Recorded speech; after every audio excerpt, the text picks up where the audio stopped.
시간 오늘 우리에게 주어진 하나님 말씀은 누가복음 6장 6절부터 11절입니다. 저와 함께 교독하도록 하시겠습니다. 제가 먼저 6절 읽겠습니다. 또 다른 안식일에 예수께서 회당에 들어가사 가르치실세 거기 오른손 마른 사람이 있는지라. 서기관과 바리새인들이 예수를 고발할 증거를 찾으려 하여 안식일에 병을 고치시는가 엿보니 예수께서 그들의 생각을 아시고 손 마른 사람에게 이르시되 일어나 한가운데 서라 하시니 그가 일어나 서거늘.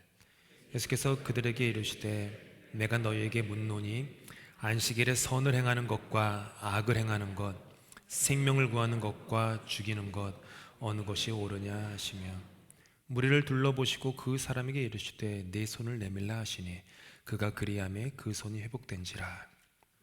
노기가 가득하여 예수를 어떻게 할까 하고 서로 의논하니라. 아멘.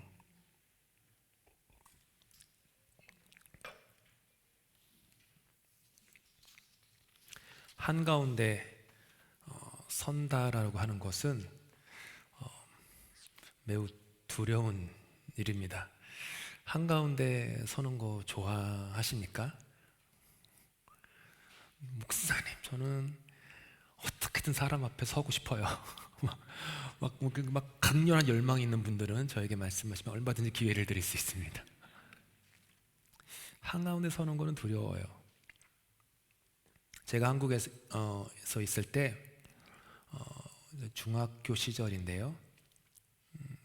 교회를 다니지 않았던 몇 가지 이유가 있었는데 그 중에 하나의 이유가 뭐냐 하면 친구들이 다니던 그 상가 건물에 있는 교회, 제 홈처치죠. 지금 그 앞 교회에 가게 되면 거기는 이상하게 예배 시간에 새로 방문한 사람을 앞에 나오게 해서 세워서 환영했습니다. 상상만 해도 죽기보다 싫었습니다.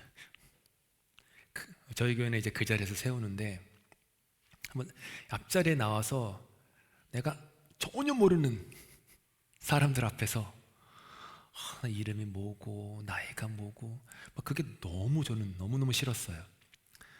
그래서 교회를 안 다닌 이유가 그 중에 하나입니다. 다른 것도 있었지만 그게 너무 싫었어요. 돌아보면 언제나 그랬던 것 같습니다. 한국에서 지금도 유행하지만 예전에도 많이 했던 게 MBTI 테스트가 있어요. 마이어스-브릭 트레이트인가요? T가? 그런 것 같은데 성격 유형 검사예요.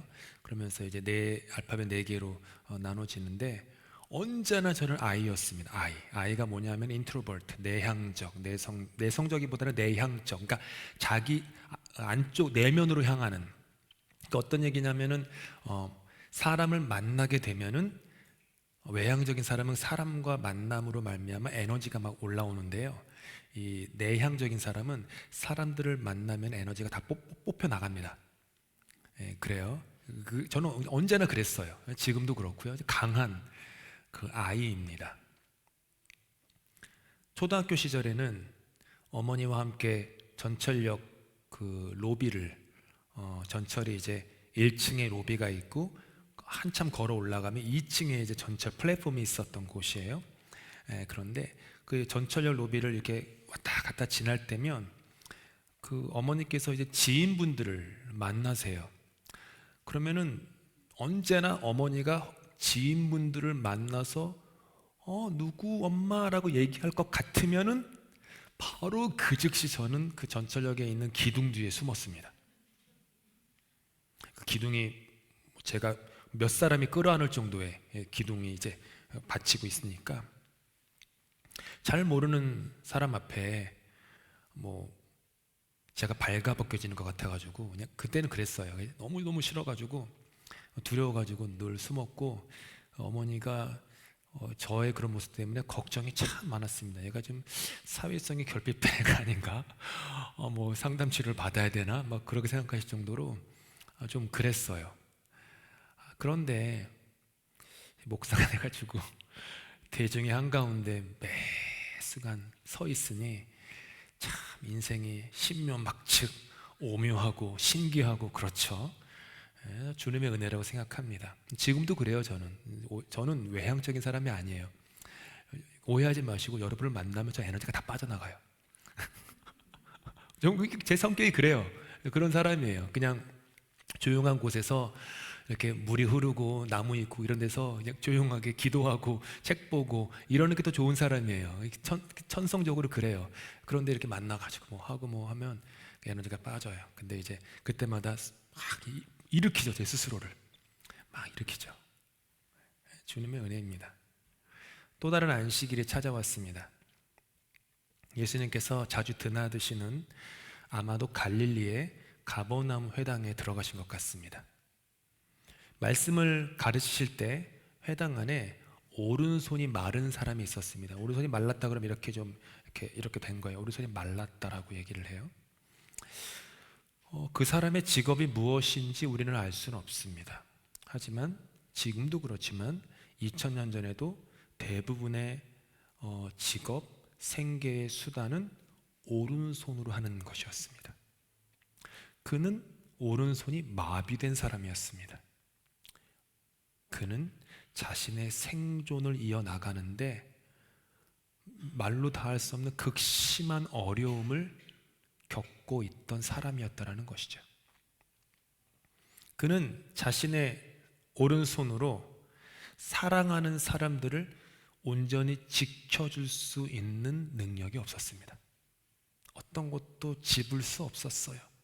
나쁜 사람이 자기의 결혼을 했다면 아내나 자식을 해하려고 할 때 옆에 있는 빗자루라도 들고서 자기 아내와 자녀들을 보호해야 되는데 빗자루조차 잡을 수 없는 참으로 나약한 인생이었습니다.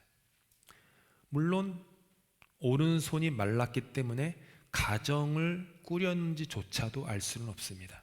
어느 여인이 오른손 마른 사람의 아내가 되어서 그 험난한 인생, 눈에 보이들 뻔한 험난한 인생, 오늘 저녁 밥상에 빵 한 조각 올라올 수 있을지 없을지도 모르는 불가능한 그 현실에 자신의 운명을 맡기겠습니까?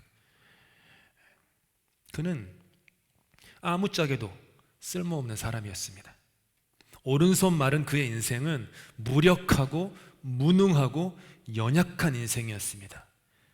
그의 영혼의 집은 사망의 음침한 골짜기였고 그의 영혼의 옷은 갈기갈기 찢겨진 넝마였습니다. 상처난 데에는 상처를 낫게 해주는 약을 발라야 합니다. 지난 화요일에 제가 혼자 이제 교회에서 일을 하던 중에 날이 좀 춥잖아요. 그래가지고 제가 집에서 까먹고 이제 따뜻한 차를 보온병에 안 담아왔어요. 그래가지고 이제 부엌에 내려가서 전기팟에다가 할까 하다가 이 가스로 하면 좀 빠르더라고요. 더 그래가지고 가스에 딱 넣고 주전자를 넣고 물을 요만큼 넣고 막 끓였어요. 끓인 다음에 놔가지고 이제 그 담으려고 하다가 진짜 0.1초 왼손가락에 살짝 주전자에 닿았어요. 화상을 입었죠. 살짝. 여기 가운데 손가락에 함부로 피면 안 됩니다. 그러니까 조심히 한분 가끔 모르시고 가운데 손가락 다쳤다면서 가운데 손가락 펴시는 분들이 절대 그러시면 안 돼요. 여기 다쳤어요. 그랬는데 좀 많이 쓰라리더라고요. 씻을 때마다. 그래가지고 하루 종일 일주일 내내 그 폴리스포린을 계속 발랐고요. 오늘도 한 두세 번 발랐어요. 예배 전에 계속. 상처난 데에는 상처를 낫게 해주는 약을 발라야 돼요. 인지상정이죠. 근데 당시에 이 오른손 마른 사람이 살았던 시대에는 사람들이 그가 가지고 있는 영혼의 상처에 소금만 뿌려댔습니다. 왠지 아세요? 당시에 그들이 가졌던 성경 해석에 따르면, 그러니까 신앙에 따르면 손이 마른 것은 하나님의 벌로 여겨졌어요. 그러니까 내가 이 김 집사님이라는 분을 내가 몰라도 보니까 그 김 집사님이 오른손이 말라 있어요. 그러면 아무도 얘기 안 해도 속으로 생각하는 거예요. 저 김 집사님 뭔가 큰 죄를 범했구나. 그러니까 하나님이 그 사람을 쳐가지고 오른손이 마른 거야. 왜? 성경에 쓰여 있으니까. 다 그렇게 생각했다라는 거예요. 그 사람 앞에 감히 얘기는 못해도 다 그렇게 생각한 거예요. 우리도 그럴 때가 있어요. 누가 좀 잘못되면 고소하다는 생각은 안 해도 비록 안 하더라도 뭔가 그 사람이 하나님 앞에 죄를 지어가지고 뭔가 좀 불미스러운 일을 겪은 거 아닌가? 이런 식으로 그 심리 상태가 돌아갈 때가 있어요. 매우 바람직하지 않은 거예요. 그거는 매우 바람직하지 않은 거죠. 사람들은 그랬어요. 그러니까 그 사람을 어렵게 하는데 성경을 갖고 들이민 거죠. 저주받은 인생, 하나님의 외면한 인생. 그러니까 몸도 아픈데 하나님으로부터도 저주받은 인생이라는 평가를 받고 있으니 얼마나 고된 인생이었겠습니까? 못난 인생, 보잘것없는 인생, 무기력한 인생이었습니다. 이때 회당에는 자나깨나 예수님을 넘어뜨릴 건수를 찾아다니던 서기관과 바리새인들이 있었습니다.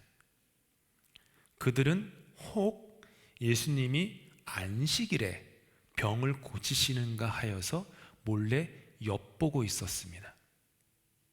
회당에는 그 오른손 마른 사람이 늘 있었기에 그들은 그 사람을 잘 알고 있었음에 분명합니다. 그러니까 어떻게 보면 덫을 놓은 거예요. 그리고 그들은 이 오른손 마른 사람의 깨지고 상한 인생의 현실에는 조금도 관심을 두지 않고 오직 예수님을 넘어뜨릴 기회만 엿보고 있었다. 하나님을 예배하고 기도를 하며 성경을 읽고 공부하는 데에 많은 시간을 쓰던 바리새인과 서기관들. 하지만 정작 그들의 관심은 하나님이 아니라, 그리고 하나님의 긍휼을 향하는 사람이 아니라 자기 자신에게로 계속 향하고 있었던 것이죠. 그들은 자신들의 유익을 위해서 엿보고 있었어요. 그들의 율법 해석에 따르면 죽을 지경이 된 사람만 안식일에 병을 고치는 것이 율법이 허락하는 그 경계선이었어요. 그런데 그들이 볼 때 당연히 손 마른 사람은 비루한 인생이긴 하지만 죽을 지경은 아니잖아요. 여기서 캐나다의 이 의료 시스템에서 그 응급실, 에머전시에 가보신 분들은 다 알겠지만 죽을 지경이 아니고서는 몇 시간 기다려야 돼요. 다 경험해 보셨을 거예요. 우리 애가 막 열이 막 펄펄 올라도 뭐 옛날에 뭐 미시사가에 있는 응급실, 옥빌에 있는 옥빌 가도 6시간은 기본이었죠. 그래서 농담하잖아요. 응급실에 있다가 나온다고 이런 얘기 하는데 정말로 그랬어요. 근데 정말 죽을 지경이 된 사람은 바로 그냥 들어가요. 그랬던 것 같아요.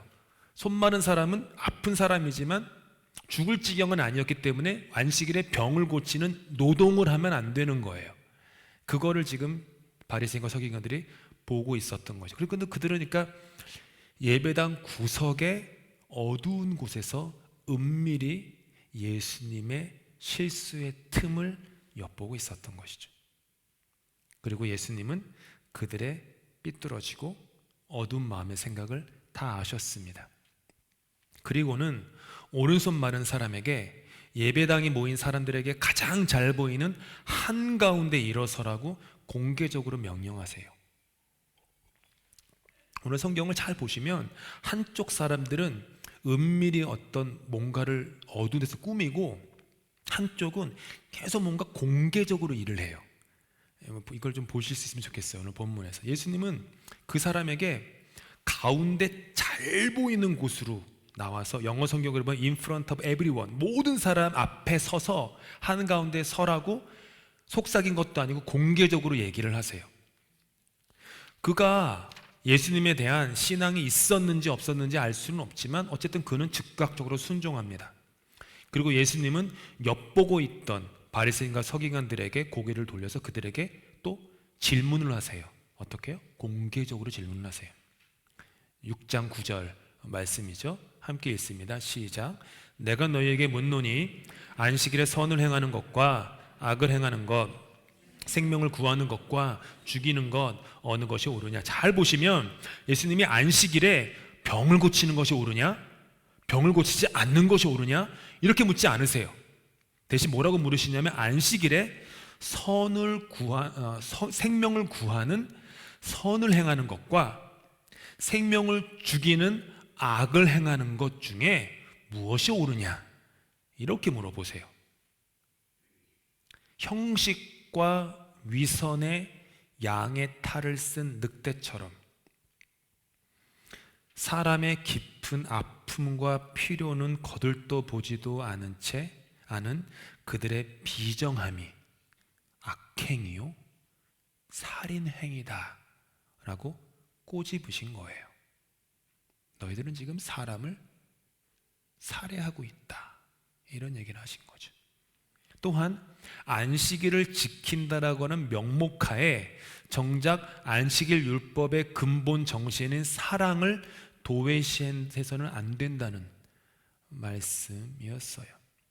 그럴 일은 없으시겠지만 만약에 주일날 11시 시간 맞춰가지고 교회 오시다가 손 마른 사람처럼 너무나도 여러분의 구원의 손길이 간절히 필요한 사람을 혹시라도 만나게 되시면 선택이 있어요. 11시 예배 늦으면 안 되니까 무시하고 온다. 11시 30분에 늦게 오더라도, 혹은 그날 예배를 못 드린다고 하더라도 그 사람에게 내가 어텐션을 준다. 무엇을 선택하시겠습니까? 하나님은 뭘 기뻐하실까요? 후자를 더 기뻐하세요. 당연하죠. 후자를 더 기뻐하세요. 주일날 예배를 못 드려도, 그날 하루 못 드린다 하여도 오른손 마른 사람이 혹시라도 하나님이 나를 그 앞에 세운다면 그 사람의 영혼을 돌보는 게 하나님이 기뻐하시는 거예요. 그런데 바리새인들은 그렇지 않았던 거죠. 그래서 예수님은 그 다음에 그 사람을 바라보시면서 움직일 수 없는 그의 손을 내밀라고 하세요. 그는 예수님께 병을 고쳐달라고 부탁하지 않았습니다. 하지만 그가 비록 예수님께 은혜를 요구하지는 않았지만 안식일에 그에게 선물을 주시는 주님의 그 손길에는 반응해라. 적어도 너는 손을 내밀어 봐라. 이거는 주님이 요구하신 거예요. 미니멈으로 요구하신 거죠. 그는 내 손이 말랐습니다, 나는 내 손이 말라서 손을 이렇게 내밀 수가 없습니다 라고 하지 않고 그냥 해봤어요. 주님 앞에 그는 그저 순종했고 안식일에 손이 회복되는 선물을 받습니다. 이것을 지켜본 서기관과 바리새인들은 성경 원어 해석에 따르면 모든 감각과 이성을 잃은 미친 사람처럼 노기와 분노가 가득하여서 예수를 죽이려는 은밀한 음모를 꾸미기 시작합니다. 이제 그 죽이려는 음모를 꾸몄다라는 그 이야기는 똑같은 사건이 기록된 마가복음에서 그들이 헤롯 당원들과 예수님을 죽이려고 구체적인 계획을 시작했다. 두 종류의 인생입니다. 서기관과 바리새인들은 엿보는 인생이었습니다. 그들은 착한 마음으로 예배당을 찾지 않았습니다. 말씀의 은혜를 사모하지 않았습니다. 정작 자신들의 영혼의 오른손이 말라 비틀어져 있다는 것조차 몰랐습니다. 그들은 예수님을 송사할 구실을 찾으려고 엿보았죠. 손 마른 사람이 고침 받는 것을 본 후에도 그들은 서로 엿보았습니다. 그들은 엿보는 사람들이었어요. 자기의 유익을 구하기 위해서 틈을 찾는 인생, 마치 먹이를 찾아 기회를 엿보는 하이에나 같은 그런 인생이었습니다. 여러분에게 질문합니다. 속으로만 답하세요. 혹시 엿보는 사람이십니까? 여러분은 나는 엿보는 인생입니까? 그렇지 않습니까? 목사님, 저는 다른 사람의 실수를 찾기 위해 엿본 적이 없어요. 저는 다른 사람이나 그들의 인생 그리고 다른 교회에는 관심이 없어요 라고 말씀하실지도 모릅니다. 하지만 엿보는 인생은 그저 다른 존재에 대한 어떤 관심을 뜻하는 것만은 아닙니다. 나의 유익에 지나칠 정도로 몰두할 때 우리는 엿보는 인생을 삽니다. 엿보는 인생을 살아요. 그러니까 나 자신의 욕망에 깊이 그 늪에 빠져 있으면 언제나 엿보는 인생을 살아요. 그냥 그럴 수밖에 없어요. 안식일은 선물이라고 하기에는 너무 좋아 보인다라고 한 신학자가 안식일을 설명했습니다. 선물이라고 하기엔 너무 좋다, 생각하면 할수록. 아무런 대가와 조건 없이 받기에는 너무 좋아 보여서 믿기 어렵다라는 거예요. 그래서 우리는 하나님의 은혜로우심에 인색함은 혹시라도 있지는 않은지 엿보아 찾아다닙니다. 아무리 우리가 공짜를 좋아해도 그래도 염치는 있지 않습니까? 어찌 아무런 대가도 없이 하나님으로부터 은혜를 받을 수 있어? 라는 그런 마음이 있는 거예요. 조건 없는 하나님의 은혜에 묶여서 끌려다니기보다는, 그 은혜 앞에 나를 내려놓기보다는 기회의 틈을 엿보며 은밀한 곳에 웅크리고 있는 것, 그 엿보는 인생입니다. 마음이 순수할 수 없습니다. 자기를 부인할 수 없습니다. 자기의 십자가를 질 수 없습니다. 그래서 예수님을 따를 수가 없습니다. 엿보는 자에게는 십자가도요, 뭐가 되냐 하면 부활이라고 하는 영광과 권세가 보장된 잠시 거쳐가는 정거장으로 봐요. 십자가를 잠깐 거쳐가는 정거장. 그렇기 때문에 십자가 그 자체의 자기 부인과 자기 죽음으로 십자가를 바라보지는 못해요. 하나님의 은혜를 사모하며 하나님을 찾지 않으면 엿보는 인생이 됩니다. 근데 예수 그리스도께서 우리에게 전해주신 이 복음은요, 그런 게 아니에요. 지난 수요일에부터 시작된 갈라디아서 성경 공부 때 제가 가장 핵심적인 센텐스를 말씀드렸지만, 복음이 무엇입니까? 복음은 내가 행한 어떤 것이 아니라 나를 위해서 이미 행하여진 것, 그게 복음입니다. 이거를 절대 잊어버리시면 안 돼요. 성경이 로마서, 갈라디아서 줄기차게 얘기하는 거예요. 구원이 무엇이냐, 복음이 무엇이냐, 내가 행한 어떤 것이 아니라 나를 위해서 이미 행하여진 것, 그게 복음이라는 거예요. 내가 행한 것으로 하나님 앞에서 구원과 의로움을 얻는 것으로 믿는다면 나는 어떤 사람이 됩니까? 엿보는 사람이 됩니다. 그리스도의 복음을 모르는 인생이 됩니다. 내가 이루어내는 것이 아니라 하나님이 이루어내는 것입니다. 나의 실패와 실수 가운데도 하나님께서 당신의 영광을 받아주시기 때문에 그냥 있는 모습 그대로 실패와 실수와 절망과 깨어짐과 연약함과 부족함과 죄인된 모습 그대로 가지고 주님 앞에 나아가는 것입니다.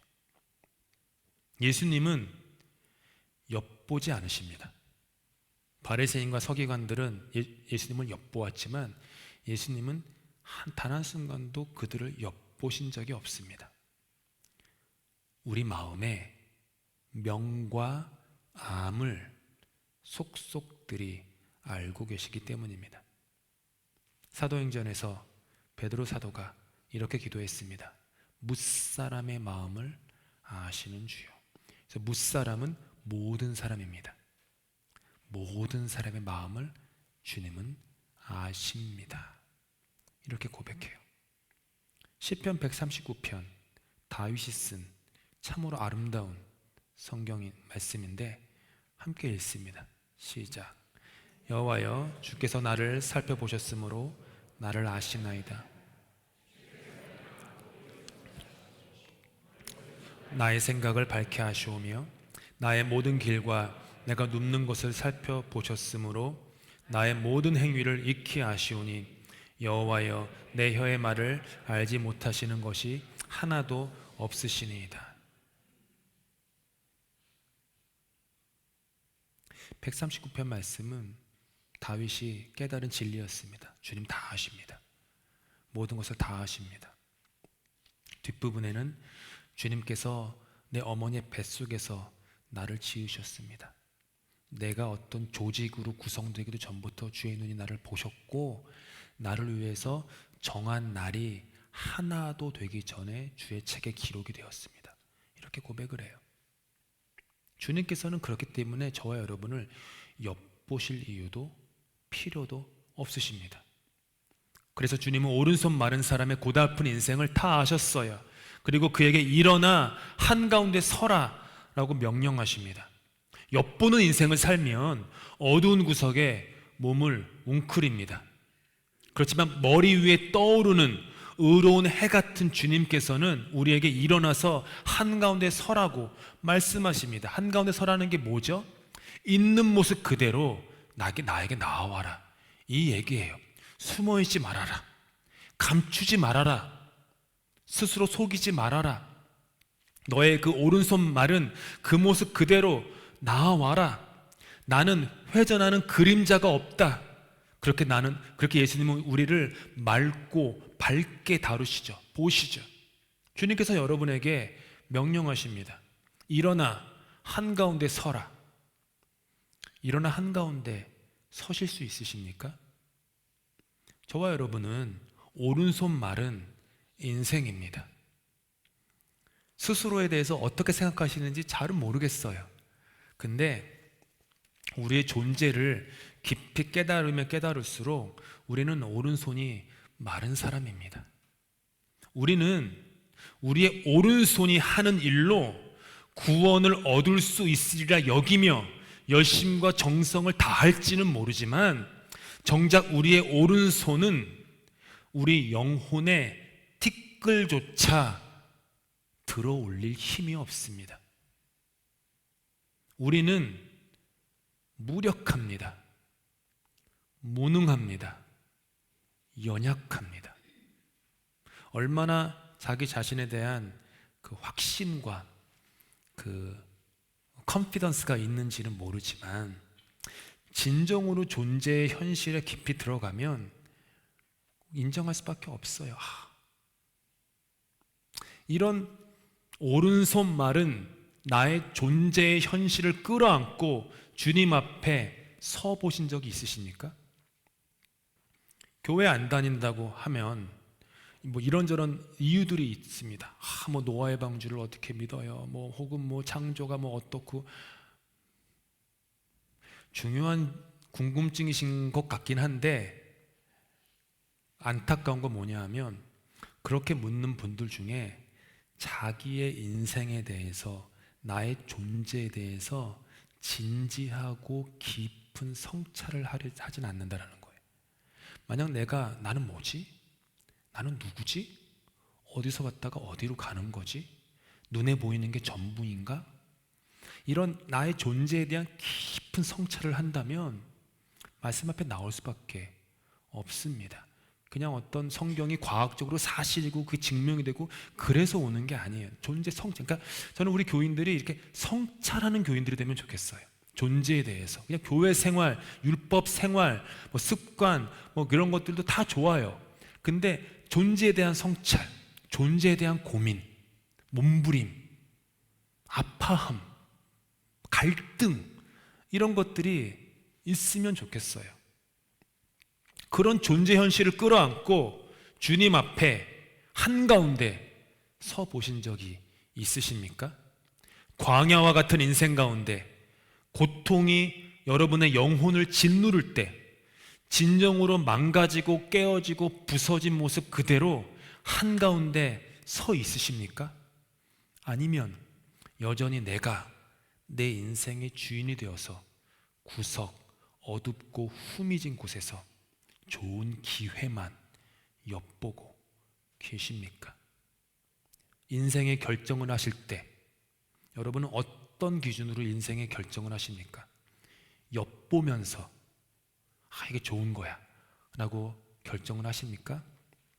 아니면 주님 앞에 있는 모습 그대로 더럽고 추하고 깨어지고 욕망 덩어리인 나의 모습 그대로 발가 벗겨진 채 그렇게 서서 주님 불쌍히 여겨주십시오 라고 하면 주님 앞에 한가운데 서서 인생의 결정을 내리고 계십니까? 부활의 예수님께서 저와 여러분에게 명령하십니다. 일어나서 한가운데 너 자신을 세워라. 오른손 말은 그대여 그대의 연약함 그대로 내 앞에 나와라. 세상이 저와 여러분을 한가운데 세움은 망신과 부끄러움을 주기 위한 것인지도 모릅니다. 하지만 우리를 위해서 기꺼이 십자가의 죽음을 짊어지기까지 하신 예수님께서 우리를 한가운데에 일으켜 세우심은 우리에게 참 생명을 주시기 위함입니다. 내 오른손이 말라 있어도 한가운데 서십시오. 주님께 드릴 만한 것이 없어도 한가운데 서십시오. 부끄러운 모습 그대로 한가운데 서십시오. 깨지고 상한 모습 그대로 한가운데 서십시오. 사람들로부터 외면과 거절을 받은 모습 그대로 하나님 앞에 서십시오. 아픈 상처와 깊은 절망의 짐을 지고 있는 그 모습 그대로 서십시오. 주님을 믿고 싶은데 믿어지지 않는 그 모습 그대로 서십시오. 괜찮습니다. 그래도 괜찮습니다. 복음은 내가 행한 것이 아니라 나를 위해 이미 행하여진 것이기 때문에 있는 모습 그대로 서서 쓰셔도 괜찮은 거예요. 여러분을 사랑하시는데 조금도 인색함이 없으신 주님이십니다. 은혜를 구하는 자에게 후히 주시고 꾸짖지 아니하시는 분이 주님이십니다. 그러니 한가운데 세우십시오. 제가 한가운데 세우는 말에 이 메타포를, 은유와 비유를 이해하시죠? 그렇다고 맨날 여기 앞에 한가운데 서라는 뜻이 아니에요. 주님 앞에 한가운데 서십시오. 기도하실 때마다 오른손이 말라 있다라는 것을 받아들이십시오. 우리 교회도 어쩌면 오른손이 말라 있는지도 몰라요. 받아들이십시오. 오른손이 튼튼한 아빠 노릇하고 싶은데 내 오른손이 말라서 아빠 노릇 제대로 못한다는 그 진리를 받아들이십시오. 배우자를 참 사랑하고 인내하고 섬기고 싶지만 그러지 못한 오른손이 마른 나 자신의 부족한 배우자 됨도 받아들이십시오. 피택 받으실 장로님들도 마찬가지입니다. 5분의 피택 장로님들은 오른손이 튼튼하셔서 교인들이 뽑으신 게 아닙니다. 하나같이 오른손이 마른 분들이에요. 예배 끝나고 이렇게 다니시지 마시고요. 제가 볼 때는 저를 포함해서 당회가 6명이 되겠지만 6명 다 뭔가 교회에서 능력 있는 사람에서 6명 뽑힌 게 아닙니다. 6명 다 오른손이 마른, 실력 없고 능력 없고 부족한 사람입니다. 제가 능력 없는 목사라고 얘기하면 이게 립 서비스처럼 이해하시는 분들이 있어요. 진짜예요. 저는 실력이 없는 목사입니다. 능력이 없는 목사입니다. 그리고 여러분도 실력 없는 집사, 실력 없는 장로, 실력 없는 권사십니다. 괜찮습니다. 그래도 주님께서 쓰십니다. 제가 실력 있는 목사여서 하나님이 이 교회를 잘 되게 하시면 모든 영광이 누구한테 옵니까? 저에게 와요. 하나님은 속된 말로 죄송하지만 그 꼴 못 보십니다. 하나님이 어떤 분인데 자기에게 돌아갈 영광을 인간이 가로채는 걸 가만두고 계시겠습니까? 하나님은 그런 분 아니세요. 절대로 가만두고 보지 않으십니다. 우리가 능력이 없기 때문에, 실력이 없기 때문에, 오른손이 말랐기 때문에 그런 우리의 인생의 그릇에 하나님의 영광과 능력을 담아주시는 거예요. 바울이 그걸 아니까 그 보배를 뭐에 담았어요? 질그릇에 담았다. 가장 보잘것없는 그릇, 오른손 마른 그릇, 깨어진 그릇, 그런 그릇에 보배를 담았다. 저와 여러분을 가치 있게 하는 건 뭐죠? 그릇입니까? 내용입니까? 내용이에요. 내 그릇 때문에 내가 존귀한 자가 되는 것이 아니라 내 안에 담긴 예수님의 보혈, 그분의 영광 때문에. 그러면 우리 단순해요. 우리 교회는 이제부터 능력 있어가지고 막 부흥되고 하는 것에 목맬 필요도 없습니다. 우리가 이 안에 오른손만은 우리지만 하나님이 이곳에 당신의 임재를 담아두시고 보혈을 담아두시고 그분의 부활을 담아두신다면 그러면 우리는 하나님의 임재와 영광이 있는 교회입니다. 주님, 저는 망가졌습니다. 저는 힘이 없습니다. 저는 쓸모없습니다 라고 하시면서 주님 앞에 서실 수 있는, 그렇게 날마다 새로운 구원을 경험하는 저와 여러분 다 되실 수 있기를 예수님 이름으로 축복합니다. 기도하시겠습니다.